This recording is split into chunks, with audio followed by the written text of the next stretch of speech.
बोलिए बृहस्पति भगवान की जय। गुरुर्ब्रह्मा गुरुर्विष्णु गुरुर्देवाय महेश्वराय गुरुर्साक्षात् परं ब्रह्म तस्मै श्री गुरुवे नमः।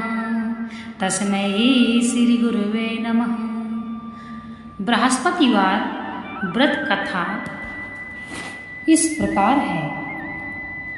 एक समय की बात है, भारतवर्ष में एक नृपति राज्य करता था। वह बड़ा ही प्रतापी और दानी था। वह नित्य प्रतिदिन मंदिर में दर्शन करने जाता था। वह ब्राह्मण और गुरु की सेवा करता था। उसके दरवाजे से कोई भी निराश होकर नहीं लौटता था तथा वह प्रत्येक गुरुवार को व्रत रखता एवं पूजन करता था। प्रतिदिन गरीबों की सहायता करता था, परंतु ये सब बातें उसकी रानी को अच्छी नहीं लगती थी। वह न व्रत करती और न किसी को एक दमड़ी तक दान में देती थी। राजा से भी ऐसा करने को मना किया करती थी। एक समय की बात है, राजा तो शिकार खेलने वन को चले गए। घर पर रानी और दासी थी। उस समय गुरु बृहस्पति देव एक साधु का रूप धारण कर राजा के दरवाजे पर भिक्षा मांगने आए तथा भिक्षा मांगी तो रानी कहने लगी, हे साधु महाराज, मैं तो इस दान पुण्य से तंग आ गई हूँ। मेरे से तो घर का कार्य ही समाप्त नहीं होता। इस कार्य के लिए तो मेरे पास समय नहीं है और इस कार्य के लिए मेरे पति देव ही बहुत हैं। अब आप इस प्रकार की कृपा करें कि वह सब धन नष्ट हो जावे तथा मैं आराम से रह सकूं। साधु बोले, हे देवी, तुम तो बड़े विचित्र हो। धन और संतान से कोई दुखी नहीं होता है, इसको सभी चाहते हैं। पापी भी पुत्र और धन की इच्छा करते हैं। अगर आपके पास धन अधिक है तो भूखे मनुष्यों को भोजन कराओ, प्याम लगवाओ, ब्राह्मणों को दान दो, धर्मशाला बनवाओ, कुआं, तालाब, बावड़ी आदि बाग बगीचों का निर्माण कराओ। इस प्रकार के कर्मों से आपके कुल और आपका नाम परलोक में सार्थक होगा। वह स्वर्ग की प्राप्ति होगी। मगर वह रानी इन बातों से खुश न हुई।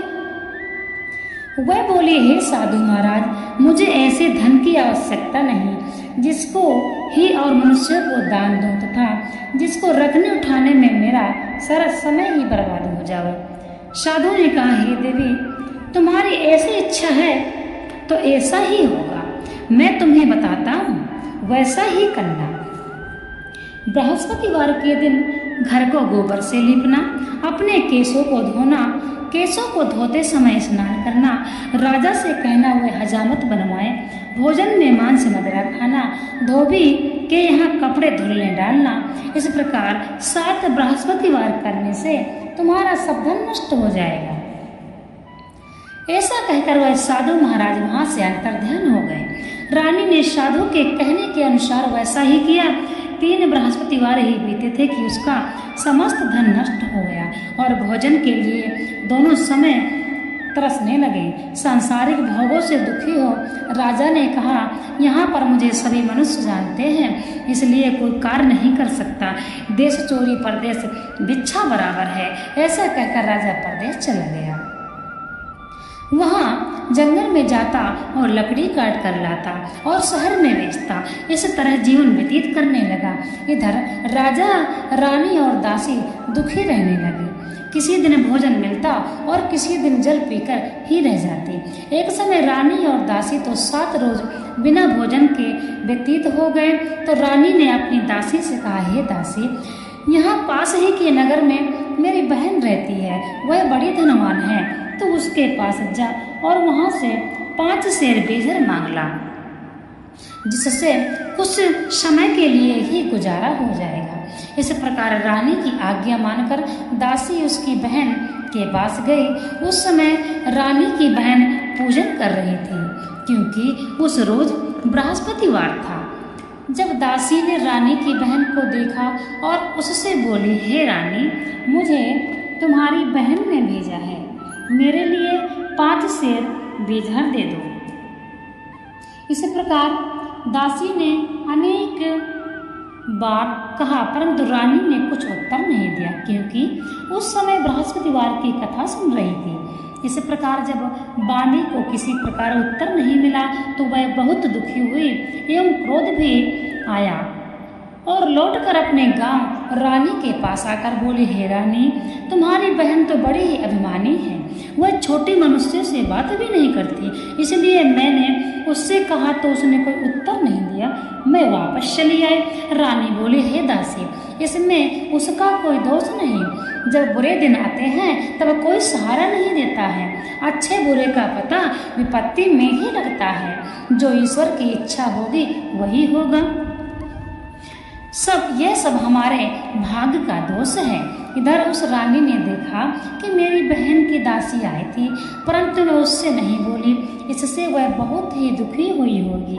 यह सोच कथा को सुन और विष्णु भगवान का पूजन समाप्त कर वह रानी अपनी बहन के घर चल दी और जाकर अपनी बहन से कहने लगी कि हे बहन, मैं बृहस्पतिवार का व्रत कर रही थी, जिस समय तुम्हारी दासी मेरे पास आई थी उस समय जब तक कथा होती है तब तक न उठते हैं और न बोलते हैं, इसलिए मैं न बोली। कहो दासी क्यों गई थी? रानी बोली, बहन, हमारे घर में अनाज नहीं था, वैसे तुमसे कोई बात छिपी नहीं है, इस कारण मैंने दासी को तुम्हारे पास 5 सेर बीजर लेने के लिए भेजा था। रानी बोली, बहन देखो, बृहस्पति देव भगवान सबकी मनोकामना पूर्ण करते हैं, देखो शायद तुम्हारे घर में अनाज रखा हो। इस प्रकार वचन जब रानी ने सुना तो घर के अंदर गई और वहाँ उसे एक घड़ा बेजहर का भरा मिल गया। तब तो वह रानी और बानी बहुत ही खुश हुई और दासी बोली, हे रानी देखो, वैसे हमको जब भोजन नहीं मिलता तब हम रोज ही व्रत करते हैं, अगर इनसे व्रत की विधि और कथा पूछ ली जावे तो हम भी व्रत किया करें। तब उस समय रानी ने अपनी बहन से पूछा कि हे बहन, बृहस्पतिवार के दिन की कथा कैसे कहें तथा यह व्रत कैसे करना चाहिए? रानी की बहन ने कहा, बृहस्पतिवार के दिन व्रत में चने की दाल मुनक्का से विष्णु भगवान का केले की जड़ में पूजन करें तथा दीपक जलावें, पीला भोजन करें तथा कहानी सुने। इस प्रकार करने से गुरु भगवान प्रसन्न हो जाते हैं, अन्न पुत्र एवं धन देते हैं, मनोकामना पूर्ण करते हैं। इस प्रकार रानी और दासी दोनों ने निश्चय किया कि बृहस्पतिवार भगवान का पूजन जरूर करेंगे। 7 दिन बाद जब बृहस्पतिवार आया तो उन्होंने व्रत रखा, गुड़साल में जाकर चना गुड़ बीन लाई तथा उसकी दाल से केले के जड़ का तथा विष्णु भगवान का पूजन किया। अब भोजन पीला कहाँ से आए? बेचारी बड़ी दुखी हुई, परंतु उन्होंने व्रत किया था, इस कारण गुरु भगवान प्रसन्न थे। वह महात्मा के रूप में 2 थालों में सुंदर पीला भोजन लेकर आए और दासी को देकर बोले, हे दासी, ये तुम्हारे और तुम्हारी रानी के लिए है, इसे तुम दोनों ग्रहण करना। दासी भोजन पाकर बड़ी प्रसन्न हुई और रानी से बोली, चलो रानी जी भोजन कर लो। रानी को इस विषय में कुछ पता नहीं था, इसलिए वह दासी से बोली, तू ही भोजन कर, क्योंकि तू हमारी व्यर्थ में हंसी उड़ाती है। दासी बोली, एक महात्मा भोजन दे गए हैं। रानी कहने लगी, वह भोजन तेरे लिए दे गए हैं, तुम कर लो। दासी ने कहा, वह महात्मा हम दोनों को 2 थालों में भोजन दे रहे हैं, इसलिए हम और तुम दोनों ही साथ साथ भोजन करेंगे। इस प्रकार रानी और बांदी दोनों ने गुरु भगवान को नमस्कार कर भोजन प्रारंभ किया तथा अब वह प्रत्येक गुरुवार को गुरु भगवान का व्रत और विष्णु भगवान का पूजन करने लगी। बृहस्पति देव भगवान की कृपा से फिर रानी और दासी के पास धन हो गया और वह फिर इस प्रकार आलस्य करने लगी।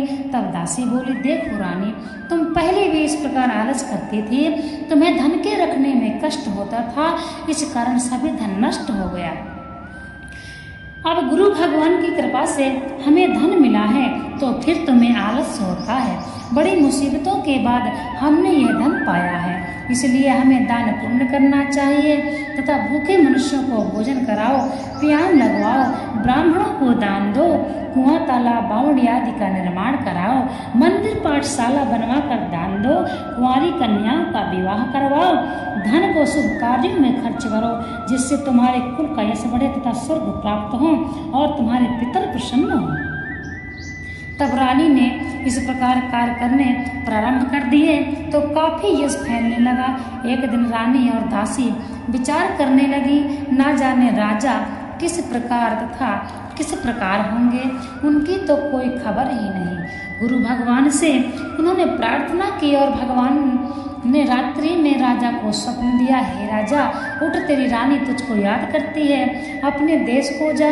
राजा प्रातः काल उठा और विचार करने लगा, स्त्री जाति खाने और पहनने की संगनी होती है, पर भगवान की आज्ञा मानकर वह अपने नगर के लिए चलने को तैयार हुआ।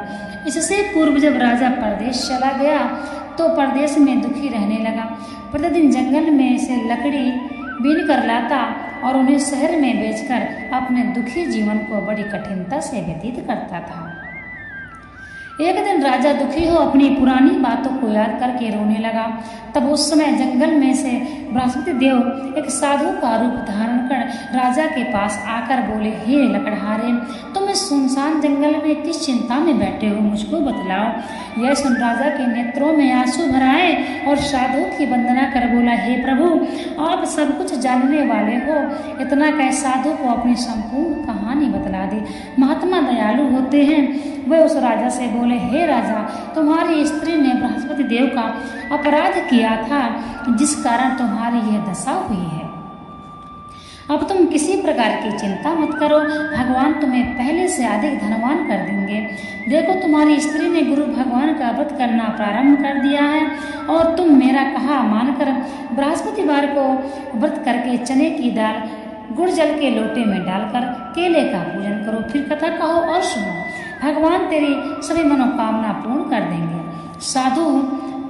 साधु को प्रसन्न देखकर राजा बोला, हे प्रभु, मुझे लकड़ी बेचकर इतना पैसा नहीं मिलता जिससे मेरे पास कुछ भी नहीं जिससे मैं भोजन करने के उपरांत कुछ बचा सकूं।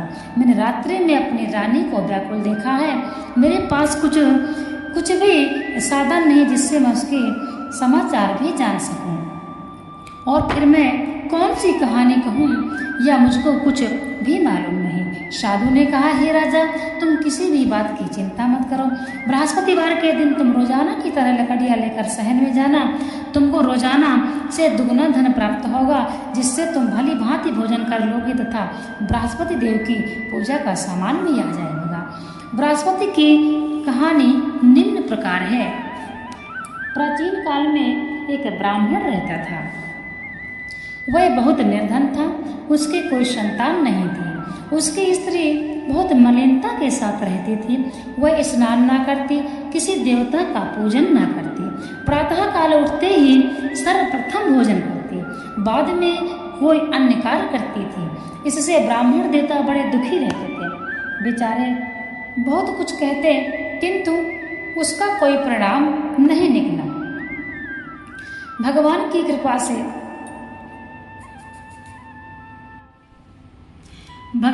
कृपा से ब्राह्मण की स्त्री के कन्या रूपी रत्न पैदा हुई और वह कन्या अपने पिता के घर में बढ़ने लगी। वह बालिका प्रातः स्नान करके विष्णु भगवान का जाप करने लगी, बृहस्पतिवार का व्रत भी करने लगी। अपने पूजन पाठ को समाप्त करके वह स्कूल जाती तो अपनी मुट्ठी में जौ भर के ले जाती और पाठशाला के मार्ग में डालती जाती। तब ये जौ स्वर्ण के हो जाते तो लौटते समय उनको बीन कर घर ले आती। एक दिन वह कन्या सूप में सोने की जौ को फटक कर साफ कर रही थी। उसके पिता ने देख लिया और कहा, हे बेटी, सोने के जौ को फटकने के लिए सोने का सूप भी होना चाहिए। दूसरे दिन गुरुवार था। इसे कन्या ने व्रत रखा और बृहस्पति देव से प्रार्थना करके कहा, हे प्रभु, मैंने आपकी पूजा सच्चे मन से की हो तो मेरे लिए सोने का सूप दे दो। बृहस्पति देव ने उसकी प्रार्थना स्वीकार कर ली। रोजाना की तरह वह कन्या जौ फैलाती हुई स्कूल जाने लगी। जब लौटकर जौ बीन रही थी तो बृहस्पति देव की कृपा से उसे सोने का सूप मिला। उसे वह घर ले आई और उससे जौ साफ करने लगी, परंतु उसकी माँ का वही ढंग रहा। एक दिन की बात है, वह कन्या सोने के सूप में सोने को जौ को फटक कर साफ कर रही थी। उस समय उस शहर का राजपूत वहां से होकर निकला। इस कन्या के रूप और कार्य को देखकर मोहित हो गया तथा अपने घर आकर भोजन तथा जल त्याग कर उदास होकर लेट गया। जब राजा को इस बात का पता लगा तो अपने प्रधानमंत्री के साथ उसके पास गए और बोले, हे बेटा, तुम्हारा किसी ने अपमान किया है अथवा कोई और कारण हो सो कहो, मैं वही कार्य करूँगा जिससे तुम्हें प्रसन्नता हो। अपने पिता की राजकुमार ने बातें सुनी तो बोला, मुझे आपकी कृपा से किसी ने दुख नहीं पहुँचाया, न किसी ने मेरा अपमान किया है, परंतु मैं उस लड़की के साथ विवाह करना चाहता हूँ जो सोने के सूप में सोने की जौ को फटक कर साफ कर रही थी। यह सुनकर राजा आश्चर्य में पड़ा और बोला, हे बेटा, इस तरह की कन्या का पता तुम ही लगाओ, मैं उसके साथ तेरा विवाह अवश्य करवा दूंगा। राजा ने उस लड़की के घर का पता बतलाया। तब मंत्री उस लड़की के घर गए और ब्राह्मण देवता को सभी हाल बतलाया। ब्राह्मण देवता राजकुमार के साथ अपनी कन्या का विवाह करने के लिए तैयार हो गए। विधि विधान के अनुसार ब्राह्मण की कन्या का विवाह राजकुमार के साथ संपन्न हो गया।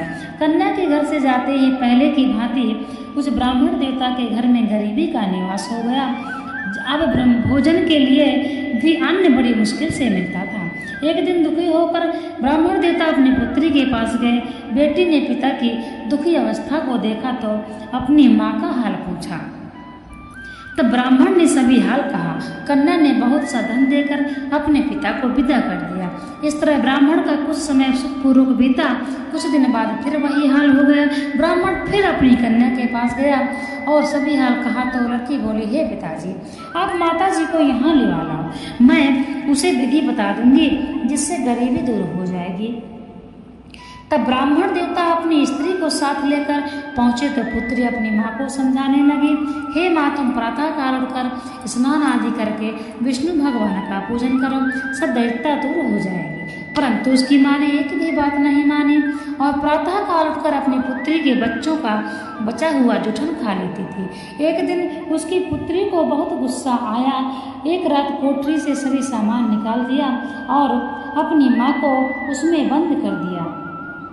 प्रातः उसमें से निकाल तथा स्नान आदि करा के पाठ करवाया तो उसकी माँ की बुद्धि ठीक हो गई और फिर प्रत्येक गुरुवार को व्रत रखने लगी। इस व्रत के प्रभाव से उसकी माँ भी बहुत धनवान हो गई और बृहस्पति जी के प्रभाव से स्वर्ग को प्राप्त हुई तथा वह ब्राह्मण भी सुखपूर्वक इस लोक का सुख भोगकर स्वर्ग को प्राप्त हुआ। इस तरह कहानी कहकर राजा जंगल से लकड़ी काटकर शहर में बेचने गया। उसे उस दिन से अधिक धन मिला, अधिक पैसा मिला। राजा ने चना गुड़ आदि लाकर गुरुवार का व्रत रखा। उस दिन से उसके सभी क्लेश दूर होने लगे। परंतु जब दोबारा गुरुवार का दिन आया तो बृहस्पतिवार का व्रत करना भूल गया। इस कारण बृहस्पति भगवान बहुत ही उस दिन उस नगर के राजा ने विशाल यज्ञ का आयोजन किया तथा उस शहर में घोषणा करवा दी कि कोई भी मनुष्य अपने घर भोजन न बनावे तथा आग न जलावे। समस्त व्यक्ति मेरे यहाँ भोजन करने आवे। इस आज्ञा को जो न मानेगा उसके लिए फांसी की सजा दे दी जाएगी। इस तरह की घोषणा और संपूर्ण नगर में करवा दी गई। राजा की आज्ञा अनुसार शहर के सभी लोग भोजन करने गए, लेकिन लकड़हारा कुछ देर से पहुंचा, इसलिए राजा उसको अपने साथ घर ले आए और जब भोजन करा रहे थे तब रानी की दृष्टि उस खूंटी पर पड़ी जिस पर उसका हार लटका हुआ था। वहाँ पर दिखाई नहीं दिया। रानी ने निश्चय किया कि मेरा हार इसी मनुष्य ने चुरा लिया है। उसी समय सैनिक को बुलवाकर उसको जेलखाने में डलवा दिया। जब राजा जेलखाने में पड़ गया और बहुत ही दुखी होकर विचार करने लगा, न जाने कौन से पूर्व जन्म के कर्मों से मुझे यह दुख प्राप्त हुआ है। उसी समय साधु को याद करने लगा जो जंगल में मिला था। उसी समय तत्काल बृहस्पति देव साधु के रूप में प्रकट हो गए और उसकी दशा को देखकर कहने लगे, अरे मूर्ख, तूने बृहस्पति देवता की कथा नहीं की, इसी कारण तेरे लिए दुख प्राप्त हुआ है। अब चिंता मत कर, बृहस्पतिवार के दिन जेल खाने के दरवाजे पर तुम्हें 4 पैसे पड़े मिलेंगे, उनसे तो बृहस्पति देव की पूजा करना, तेरे सभी कष्ट दूर हो जाएंगे।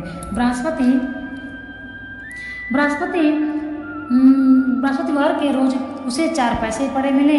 राजा ने कथा कही। उसी रात बृहस्पति देव ने उस नगर के राजा को स्वप्न में कहा, हे राजा, तुमने जिस आदमी को जेल खाने में बंद करा दिया है वह निर्दोष है, वह राजा है, उसे कल छोड़ देना। रानी का हार उसी खूंटी पर लटका हुआ है। राजा प्रातः काल उठा और खूंटी पर हार टंगा देखकर लकड़हारे को बुलाकर क्षमा मांगी तथा राजा के योग सुंदर वस्त्र आभूषण भेंट कर विदा कर दिया तथा गुरुदेव की आज्ञा अनुसार राजा अपने नगर को चल दिया। राजा जब नगर के निकट पहुंचा तो उसे बड़ा ही आश्चर्य हुआ। नगर में पहले से अधिक बाग, तालाब और कुएं तथा बहुत सी धर्मशालाएं, मंदिर आदि बने हुए थे।